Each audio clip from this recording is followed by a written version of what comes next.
Welcome to the Digital Analytics Power Hour. Tim, Michael, and the occasional guest discussing digital analytics issues of the day. Find them on Facebook at facebook.com/analytics hour. And now, the Digital Analytics Power Hour. Hi everyone, welcome to the Digital Analytics Power Hour. This is episode 48. Have you ever had to measure social media? Yes, I know, it sucked, but you did it anyway, and good for you. Do you want to know how to do it better? Well, sure you do. Will you learn how to measure social media better by listening to this podcast? Maybe. So tweet at your Facebook wall and filter your snaps, because this is the show about social media analytics. After years of avoiding all things social media, Tim Wilson, my co-host, hello Tim. Hello, in under 140 characters, Michael. And myself, Michael Hobling. We needed a real pro, a real ace, a real ninja guru pirate to help us understand this better. So we went out and got Hayes Davis. Hayes is the CEO of Union Metrics, and prior to that, he founded Liquid Communications. Union Metrics works with a lot of companies to solve complex social media problems and analysis. So welcome, Hayes. Hey guys, nice to be here. It's a pleasure to have you. And, you know, it might be good to get us started, since you kind of take that less is more approach to your LinkedIn profile, to maybe give you the backstory of where you got into this and sort of where it came from. What kinds of problems were you trying to solve all the way back? Sure. Yeah, I like to keep it a little mysterious on LinkedIn. It makes it more exciting when somebody finds me and actually gets to talk to me. So, I'm lucky you guys. I will take you all the way back to the dark ages of, around 2008. Facebook had 100 million users. Twitter was just breaking out after South by Southwest in 2007, and I was kind of sick of my job. So I was looking at all of those developments, and I said, the social space is where I want to be. And so I ended up founding what became Union Metrics with my co-founder, who has a PhD in organizational communication and was studying this stuff from an academic background. And so we started this company, and we actually started in kind of a different area. We were focused on social commerce, actually, and we realized pretty quickly that there was no measurement at all. And so we started a product called TweetReach. It was actually something that I kind of spec'd out and built pretty quickly to test out some ideas around what does it mean when you have a piece of content that you put out on social media and it actually gets retweeted and amplified, and how do you quantify that? And that's really where TweetReach came from. And we started to realize there was a lot of traction around that, and that our passion was actually not in the commerce side, but in the measurement side. And so we really began to grow that, and we were very, very early to the space, this concept of reach as it related to social. And that was an exciting place to be. And so as we continued to grow the company, we branched out over the years into a full multi-channel analytics suite across Twitter and Tumblr and Instagram and Facebook, and really trying to serve marketers, helping them make sense of social is a huge task right now. You mentioned that social media sucks when you try to measure it, and that's true to a certain degree, but more and more it's really core to what marketers do, and we try to help them with that with our product and make it suck a little less. So how do those different channels, like I know Twitter's API has gone through some evolutions, Facebook's has gone through evolutions. Is there like a minimum threshold of what has to be available through an API before you can say, look, there's enough there that we can actually help out? Or have there been platforms you're like, we're not going there because there's just nothing there and we don't want to get into screen scraping? Right. Yes and yes, actually. So we've always taken the approach that our ideal relationship with any platform is through, a published API, and ideally through a commercial API, to be quite honest. That's how we prefer to get data. There are platforms, we've seen this evolution repeatedly. A platform, emerges, there's organic engagement on that platform. They open their API just a little bit. Maybe they open it too wide and they pull it back in and they change things and then they try to build a business around it. And we've seen this happen just repeatedly over and over and over again. And so what we realized with that is, we need to be sure that if we're going to do an integration with a platform, that we've got a great business relationship with that platform, that we understand, where they're headed. They're mature enough to actually be thinking about this in a way that allows us to get consistent data. So yeah, we're not going to go wild. And yet you're working with Facebook anyway. Yes, we are. Well, the 1.7 billion pound gorilla gets to call the shots. So that's kind of how it works. And I don't want to derail the direction of the conversation right away, but maybe let's bring it back to some ideas or best practices. Like, how do companies, what have you seen work really well for getting consistent data from some of those tools? Because that's, honestly, one of the biggest frustrations that a lot of people have is sort of, how do I bring it all together and how do I make sure it kind of is stable? Companies they wring their hands about tweaking their web analytics platform because then they won't have historical data. And that's rare. Where social, it seems like shit, by the time to get year over year compares means you've probably have screwed something up because you're not keeping up. Well, so, there's a set of things to unpack there. Number one is, and this is a ridiculously self-serving answer, but I would highly recommend that nobody should really be doing this directly against the platforms themselves. And I really do mean that. I was at a conference not too long ago, and one of the speakers got up and proceeded to give this 40-slide presentation about how he used all of these tools to build this pipeline at the agency that he worked in to process all this data. And he's like, you don't need a product to do this.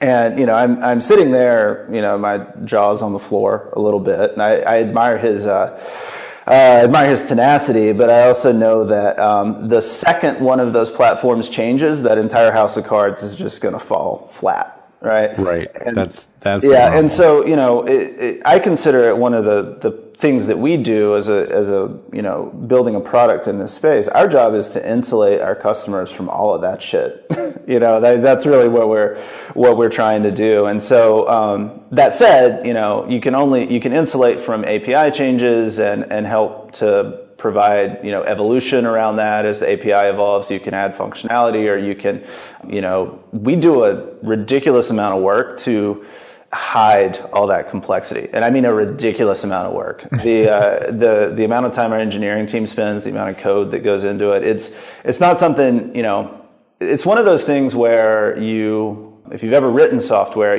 that you can set up a couple of things and all of a sudden you're getting data and you're like, cool, okay, this is great, right?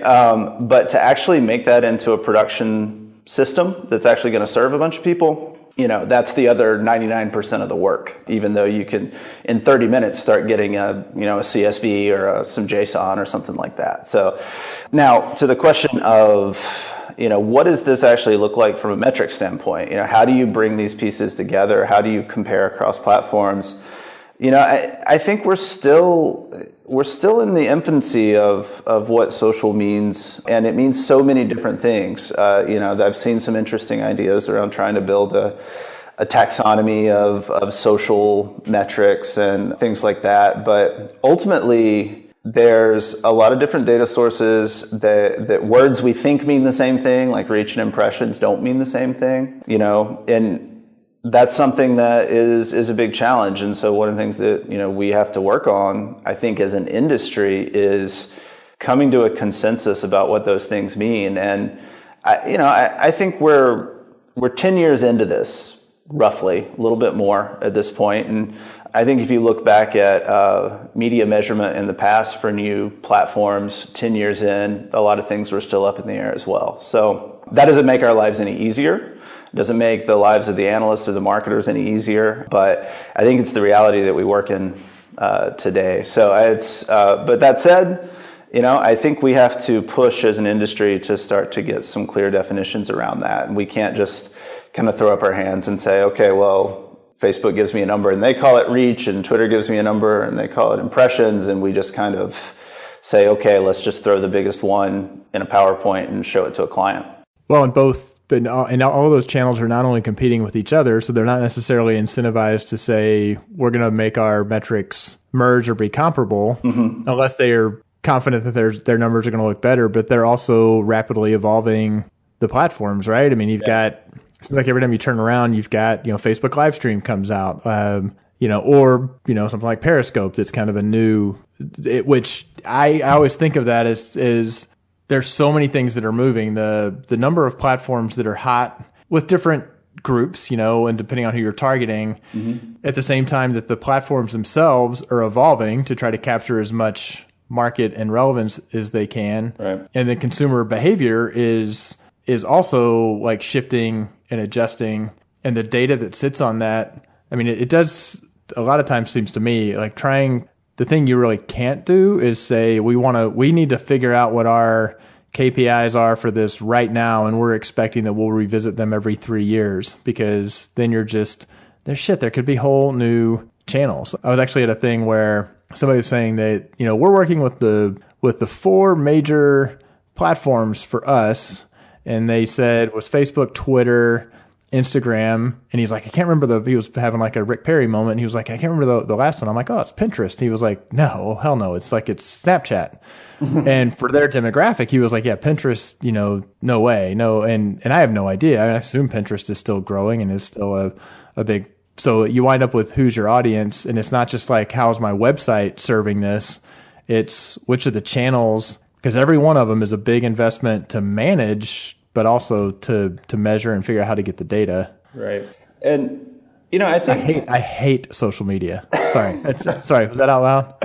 It was out loud. And I can't say, as somebody who needs to quantify it, I can't necessarily say I blame you, but I think the way to think about this is that people came into their assessment of social media with an approach that was based more on a traditional media idea, where the medium itself is fairly slowly evolving, and it's really about the way you craft the messaging and things like that. If you think about radio, TV, print, that sort of thing, the actual medium itself didn't gain a lot of new features, right? You just gained different ways of slicing and segmenting audiences by having, a million cable channels. So if you happen to be somebody who really wants to watch, 36 hours in a row of renovation shows, you can watch HGTV, right? And they've captured an audience there, so you can reach that audience specifically.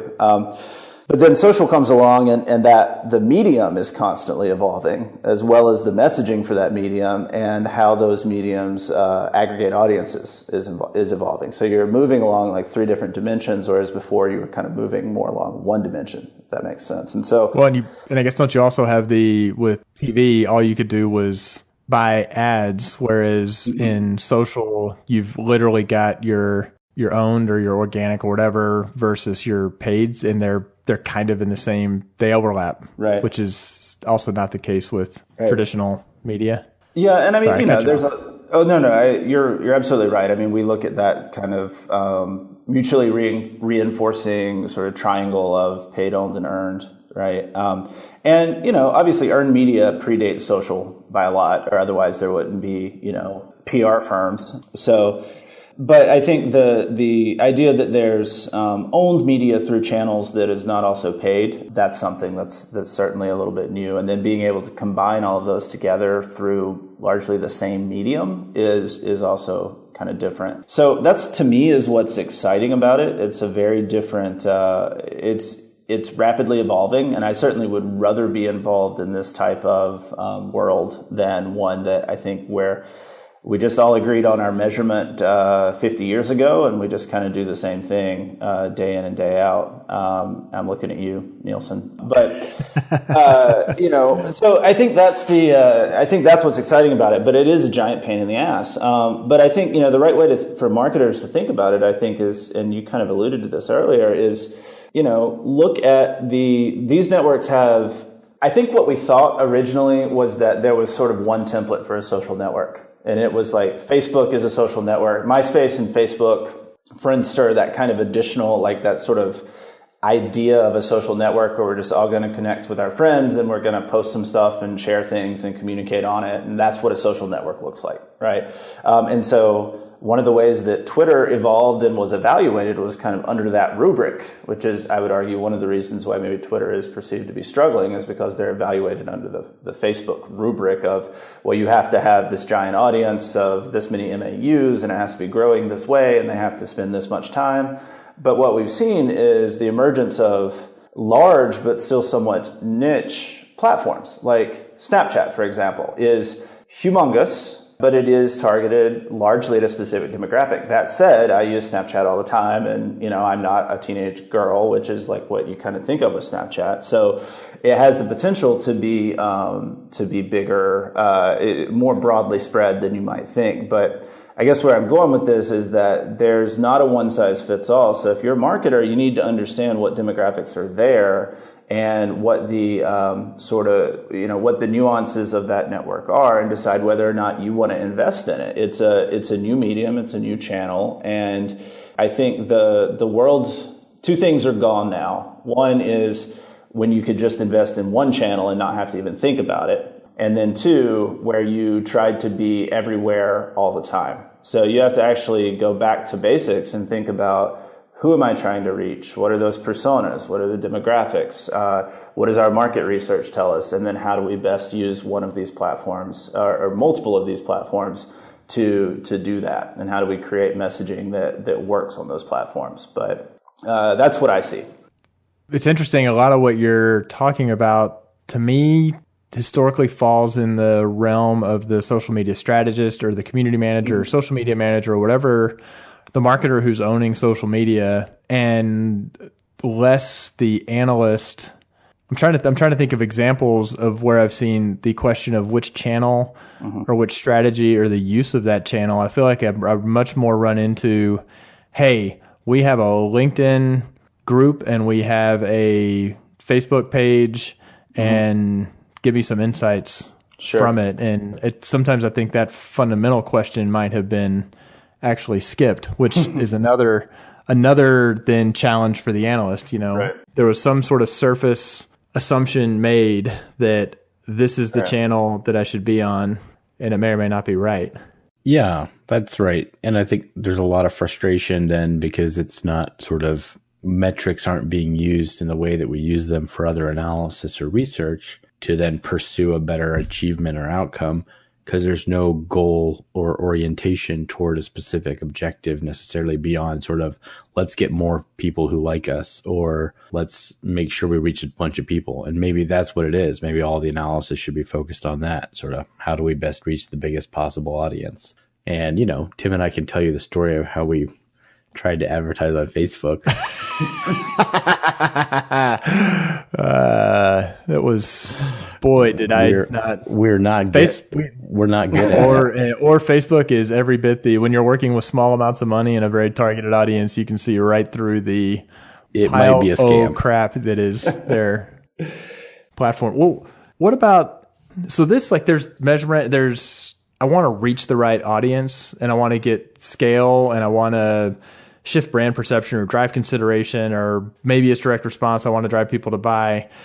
How much of what you're seeing is kind of that world versus, hey, I want to use this as a low latency consumer research or market research tool, or as one of our very loyal listeners out of Perth, Australia, Helen Cripps, as I'm reading some papers she's written, recognizing that social media for a company can have value just in the fact that it's enabling their employees to make connections with relevant people to in certain areas, that it may not be about large reach or a high number of engagement or scale. Like, do you guys have ways that you sort of break down there's different things we can do with data from social media, and not all of it is measurement or optimization or maximizing the return of the channel in hard dollars of revenue?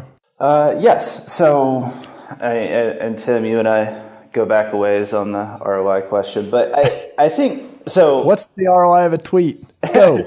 Well, that's a stupid question, Tim. No, so I think the Here. So we see a lot of different use cases, and I'll give you the framework that we use to think about it, which maps pretty well, I think, to how our customer base approaches these things. So number one, I think, and I like to think about this as like Maslow's hierarchy of needs. All right. So this is my hierarchy of social media needs. Okay. And so at the foundation for everybody is owned media, right? It's the stuff I can publish, right? And so everybody's initial perception of social is, okay, I want to increase my own reach, or I want to get more engagement, or because these are things that I feel like I have, some control over, right? I can hit that button in Hootsuite that publishes this tweet, right? You're broadcasting, you're controlling, right? Exactly what, when, and where. Yeah. Right. Okay. And so the next one that we see is kind of moving up that hierarchy, and this hierarchy kind of represents, I think, a level of sophistication, ways in which social actually, starts to more permeate the organization. The next one is campaigns, and that can mean paid campaigns, or it can mean more in the sense of, I'm doing a specific organic campaign trying to get people around, a particular topic, and trying to get them to go buy my product or go see my movie or go, or if it's more of like a branding oriented campaign to, associate my brand with health and fitness or something along those lines, right? And so usually those executions are going to be elements that you control, and then the idea with social often is there'll be some earned media that comes into that, right? And those can be paid, like I said, or not. Above and beyond that comes monitoring. And so monitoring, listening, whatever you want to call it, but generally speaking, the idea that I want to know what people are saying about me or about my products. And now, there's a lot of different kind of offshoots of this. That could mean that I want to monitor social for support reasons. I want to be able to engage with people who are talking about some issue with a product or something like that. It could be that I just want to understand, maybe at a high level, even though it's bullshit, sentiment, right? And I might try to tie that back to perhaps some kind of campaign that I ran that improved, how people perceive my brand, whatever that might be. And that, that concept has been abused in a lot of ways, I think, by vendors over time. It's been, let's listen to what people are saying, and let's, show like you have 52% positive sentiment this week and you had 51.6% positive sentiment last week. So you must be doing something right, But there is a lot of value to be gleaned from understanding and seeing how people are engaging and talking about your brand. That is important. It could be at the individual influencer, individual person level. It's important if somebody who is well-known, well-respected is saying very publicly with their own platform very bad things about you. You do need to know that because that can shape your strategy. It can shape the tactics that you use. Conversely, if people seem extraordinarily happy with your latest product release, that's good information as well. So we move up from monitoring to competitive analysis. And with competitive, this is, again, moving to another level of sophistication. I think this is one of those things that is something people talk about and say they do, but not as many people really do it. And I mean a couple of things with competitive. One is really looking at your actual competitors, people you've identified, companies you've identified as competitive, understanding how they're getting engagement, understanding their strategies, keeping tabs on them for when they release new products or new features, those kinds of things, all those things that you might do monitoring your own brand, you can do for competitors. Is that usually they're focused on their own channels, or is it seems like it'd be a hell of a lift to actually go also to their audiences and what they're saying, like that they released a product and what they're saying about it versus what other people, or is it both? Well, I think it's both. I think if you're thinking about competitive analysis, I think you want to know what the competitor is actually doing and publishing and what their owned media looks like, what their campaigns look like, but then also what is, effectively monitoring them. What are their audiences saying, right? And then perhaps what are their overlaps between their audiences and my audience, right? But I would extend competitive out to benchmarking and just industry-wide analysis. I view monitoring and listening as more around my own brand, things like what are people saying, earned media around my stuff. But this next level of analysis is really looking at, okay, what is my share of voice relative to those competitors? What is my share of voice within the industry as a whole? Those kinds of things. And then the very last one, and this is the peak, the tip top of my Maslow's hierarchy of social media here, is research. And there's a tremendous amount of value to be gleaned using social for market research, especially Twitter, because Twitter has this really unique. Twitter does not get enough credit for what Twitter really is, which is a real-time information network where people are sharing constantly things that are important around the world all the time. It's the zeitgeist.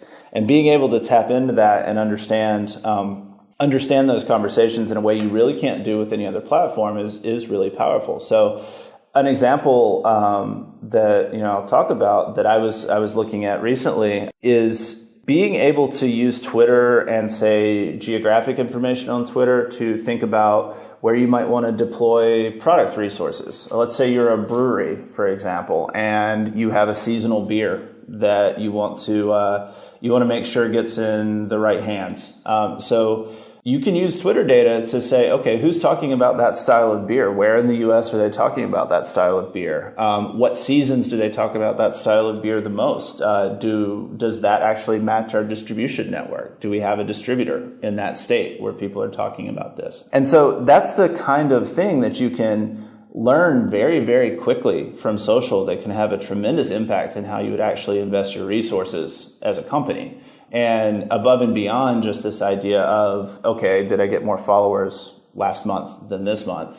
And so that's where I think you can get into a really interesting ROI conversation if you're sophisticated about it, is where you can actually change business processes as a result of what you learn from social. And I think that is absolutely within the realm of possibility today, and something that we try to help our customers do, but it's something that I think people can do if they use what's already available. See, besides reminding me of Great Lakes Brewery Christmas Ale, that's very interesting. And I think that seems like for a lot of analysts, the missing connection between actually doing something with social that is meaningful or impactful, as opposed to just sort of measuring our likes or retweets or whatever. Well, I feel like that is taking a market research mindset. A lot of times the competitive research or the market research, to me, I don't think falls in the scope of the assigned role for the analyst. And at the same time, the market research group or department, they're kind of used to their primary research and secondary research that's got, this weight behind it. If it's primary research, we're commissioning surveys. If it's secondary research, then it's coming from a well-regarded source. And they kind of struggle with the squishiness of this much kind of messier data, how to even tackle it. And I kind of feel like, so that opportunity just falls in a big ass chasm between those two mindsets. And there's a challenge to say, how do you bridge that gap to say, let's get these groups together, understand what this is, put the number of likes and retweets and screw all that. What is this data source? How could we look at it and get that sort of value out of it? I'm not seeing that happen with the organizations I work with, but it seems like an opportunity. I think it is an opportunity. And I'm speaking from most of our customers that we work with are, I would say, SMB to mid-market. And, we don't work as much with big enterprise customers. We have a number of big enterprise customers, and you know who you are, and we love you. But we do. That's okay. They're not listening to this, so that was a wasted. Oh, that's a shame. So we tend to work with smaller teams, and often the customers we work with don't necessarily have an analyst role on staff. They might outsource that, or they may make do with what they can. And so I think as you get to a larger organization that has consumer research, that has, marketing and the execution around that maybe has social as a function under marketing, and then has an analyst team that's, supporting that. It's very easy for this stuff to fall through the cracks, because I think people are, to a certain degree, and I don't know if this rings true to the experience that you guys have. I'd love to understand. Is I think that it kind of brings to mind. Do you guys ever read Clayton Christensen's stuff, Innovator's Dilemma, that type of thing? Absolutely. Yeah. Yep. So not rocket science at this point, but one of the things that has always stuck with me from his work is that teams are organized around the functional interfaces of the products that they build, right?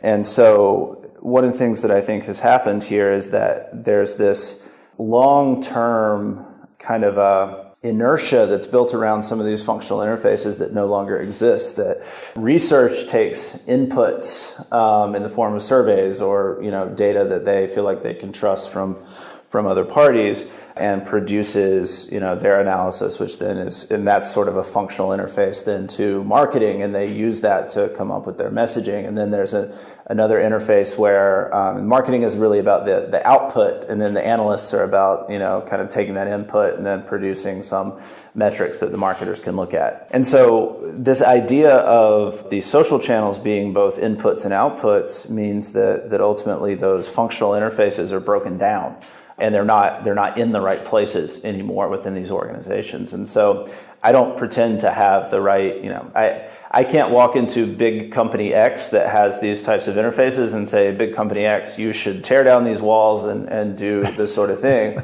But I think that the companies that are able to put those teams together in a constructive way and realize that the functional interfaces that exist are no longer valid are going to be the ones that are going to be able to do some of the most interesting things by treating social as both inputs and outputs into their process. So that's kind of how I view it. That doesn't, that's all well and good because I didn't change a damn thing at any one of these companies. But I think there's value and there's wins, significant wins to be had by realizing that some of those dividers now, those interfaces are outmoded. I'm chuckling a little bit, remembering my experience I had where I was external. It was an agency, and the large consumer brand had commissioned us to put a social media command center or social media listening post or something. It was kind of around when the Super Bowl was in Indianapolis, and they had a great, they're always the pictures of the social media command centers. And I actually thought we were cobbling tools together because we were cobbling paid tools together. We weren't just kind of cobbling together, hooking into APIs and trying to figure out how much do we listen for the brand. A lot of what you're talking about, we were hoping to get, I think, to the top of that hierarchy. There was also a piece of saying, yeah, we need to just manage some metrics too to see if there's a spike in something. And we do need to take some look at sentiment, because not that we care whether it went good or bad, but there's enough people talking about this brand. We can't read every tweet. So we want to find the ones that had emotion in the tweet and scan those and see what's going on and try to put a process around it. But damn, it was resource intensive. It's just because it's the zeitgeist, and you sort of have this feeling of you've got to be out there engaged in it or listening. The challenge with Twitter is there's so much there, and it happens in real time, and some of it is ephemeral and some of it is important, and sorting through that is certainly non-trivial. But that said, there's a lot of value in there, both at the individual user level, at the tweet level, and then I think at the aggregate level. And so I think organizations have to make a decision. A lot of times they don't pick one of those levels to think about, and they try to do all of them at once. And it sounds like maybe in the project that you were looking at, you were kind of like, well, we need to think about this from an aggregate perspective. There's all these people talking about us. What's the sentiment of that? And we need to look at that and capture as much data as we can. But then we also need to be able to see individual comments, and maybe we want to respond to those. And then we need to understand whether or not we should respond to this person because this person is important or not by some metric. And then by the time you do all of that, you've gotten yourself into something that is incredibly resource intensive. And only companies with lots of resources can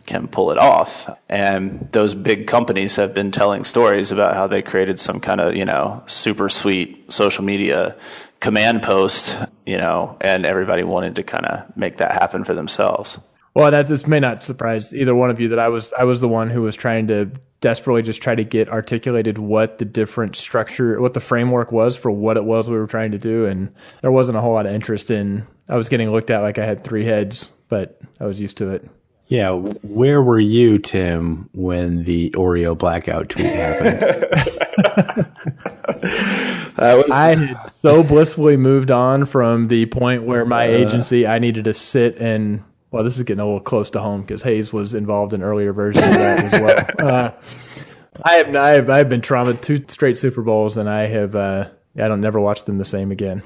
So what about the other channels? Like, I mean, for a while, you guys were pushing, and maybe not pushing. You were kind of heavy into figuring out Tumblr. I mean, you kind of educated me on Tumblr. Mm-hmm. I still feel like people say, "Can we get Google Analytics on Tumblr?" And I'm like, well, yes, but that's just the web page interface, and your heavy users of Tumblr are working in the dashboard and in their feed, and that seems like a channel that I've had clients that flat out do not understand the channel, the medium, even how the medium works, and they want to measure it. Where's that? Is it on the wane? Is it still growing? Is it?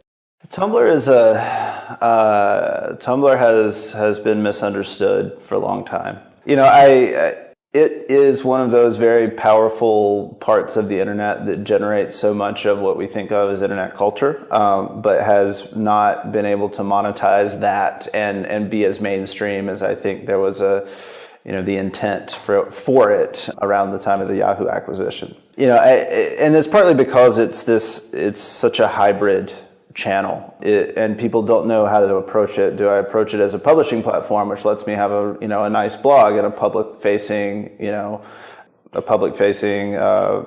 property online, right?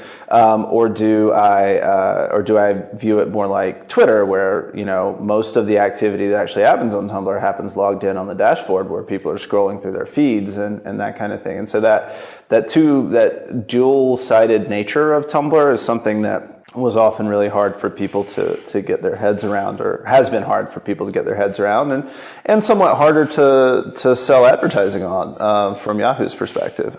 People coming at it from the web analytics side of things are like, oh, well, I'll just put my Google Analytics JavaScript on there, and then I've measured Tumblr, right? Well, you've missed the 60+% of activity that happens from the Tumblr social network, right? That happen in the dashboard. I more often get some marketer saying, hey, Tumblr told us we can put Google Analytics on it, put it on. And then I go back and forth and I'm trying to tell them okay, yeah, sure, great, good on you. Mm-hmm. But that's not where hopefully most of the action's happening. Otherwise, you're just using it as your content management system for your website. You're not actually using the channel. Right. So, yeah. And then they're surprised if they don't get a million reblogs, right? And well, you haven't actually optimized for that in any way. Yeah, the people who are coming to it are just browsing the web. They don't know what the little circular arrow thing is up there. Right. Yeah. And, but I mean, for us, the way I view the channels right now, just in terms of the landscape, is Facebook is a must-have for almost everybody, unless you're very much focused on particular niches. But if you want to... Michael, we can check that off. Sweet. We did it. Yes. Next.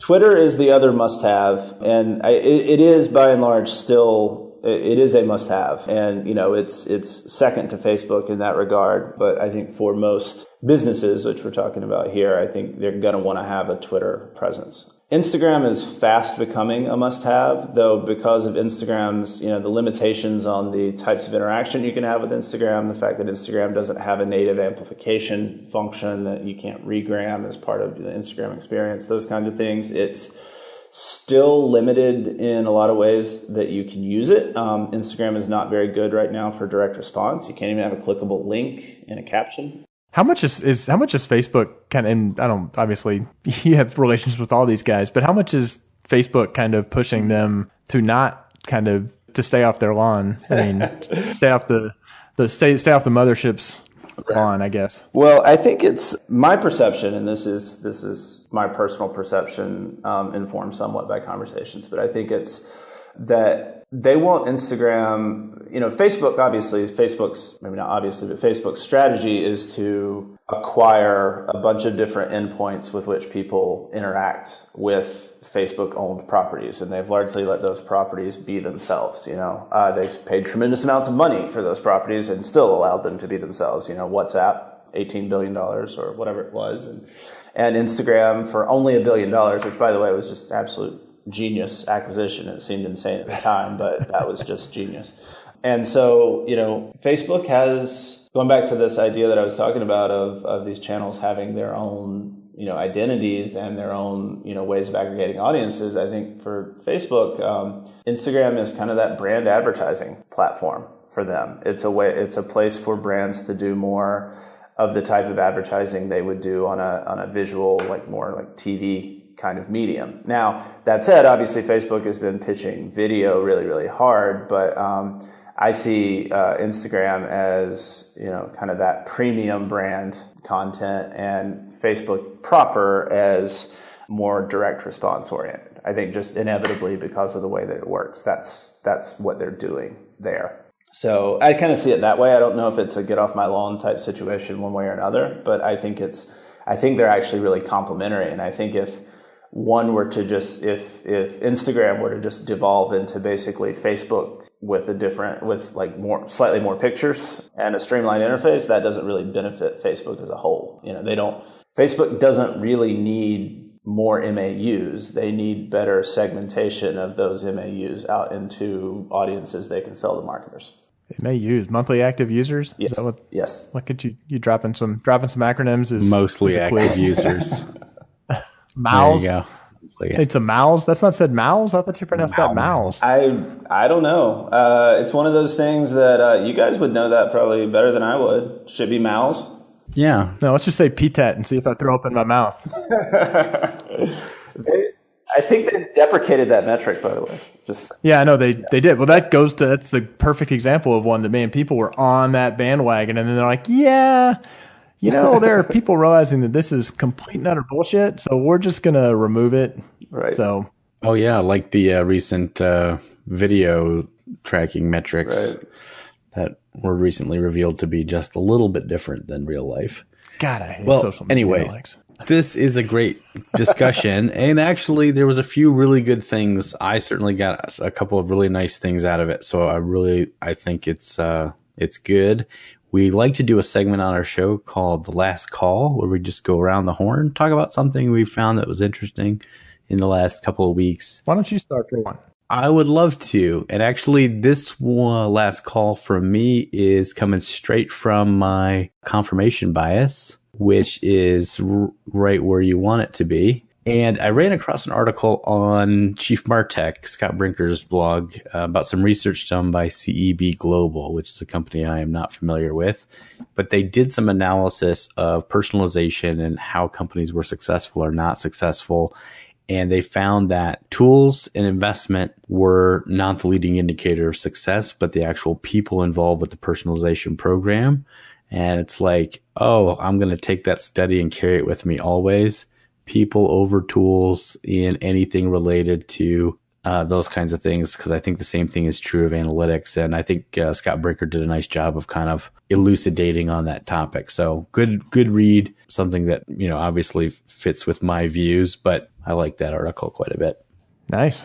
Hayes, you want to? Sure. I will. I'm going to go deep in the weeds here, I think, because there's obviously a lot of analysts on here. And so something that I don't know if I'd call myself an analyst. I dabble in it, put it that way. But a couple of tools recently that have been really valuable for me and a couple of analytics projects I've been doing is something called CSV Kit, like comma separated values. It's a set of command line tools for those of you who like to use command line tools that allow you to do some really, really cool stuff with CSVs. So if you've ever gotten somebody handing you, I don't know, let's say a 10,000 row CSV or maybe 100,000 row CSV, and you didn't really want to open that up in Excel, you wanted to actually get some data out of it and start looking at that, then then CSV Kit is really awesome for that. And I will also say that if you want to pair that nicely with with SQLite, which is another nice little easy to use command line database, you can really make CSVs do some crazy stuff without having to resort to, I'll call it the limitations of Excel. So anyway, something fun if you're into that kind of thing.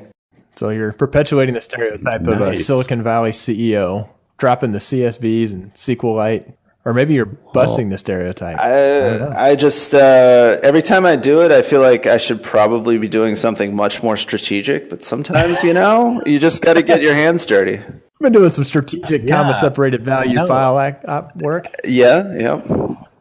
We didn't put in your bio that you're a growth hacker and a data scientist. So and a data scientist, as we all know, is what you call an analyst if they live in California. So yes, I am one of those. Finally, I may be using that in an upcoming presentation. I stole that from somebody. I don't know. It's not mine. It's very true, though. It's very true. All right, Tim, what's your last call? So mine, since we've talked about a bunch of different mediums, a bunch of media, I'm gonna endorse an entire site, which would be medium.com, which I just vaguely became aware of it. And I think it was maybe when Blair Reeves was on and he was like, I've basically been blogging on medium.com. I finally sort of figured out that, it's this kind of centralized thing where I went and created an account. What's struck me is that I get my little daily digest, and it is like interesting little nuggets that I probably, when it comes into my inbox, so it's back to email, so oldest digital media out there, but it winds up having stuff that piques my interest. And just to be a little specific, just one very recently or a month or so ago, based on time shifting, there was an article by a guy named John Saito, I don't know, Saito, and it was, is this my interface or yours? Where he just riffs for a little bit about if you start looking at all your applications and you're looking at your space or my space and how there's just not consistency. If you're in Google Drive, it's my drive, but if you're in Amazon, it's your account. And he kind of steps back and sort of evaluates what's that mean and what is the mindset of the product developers and the use of your versus mine. It was kind of made me stop and say, hadn't really noticed that, but that's kind of interesting. So it seems to be kind of wide ranging. For whatever reason, I spent 5 minutes setting up my profile, and it seems to drop stuff in that more often than not, I actually find kind of intriguing. And so it's a plug for medium.com. Nice. Well, look at that. Some quality last calls. Well, again, this has been a great conversation. Thank you so much, Hayes, for coming. If you've been listening and have questions or have comments about what we didn't get to or cool things you've been doing, please send your question along with a self-addressed stamped envelope to P.O. Box.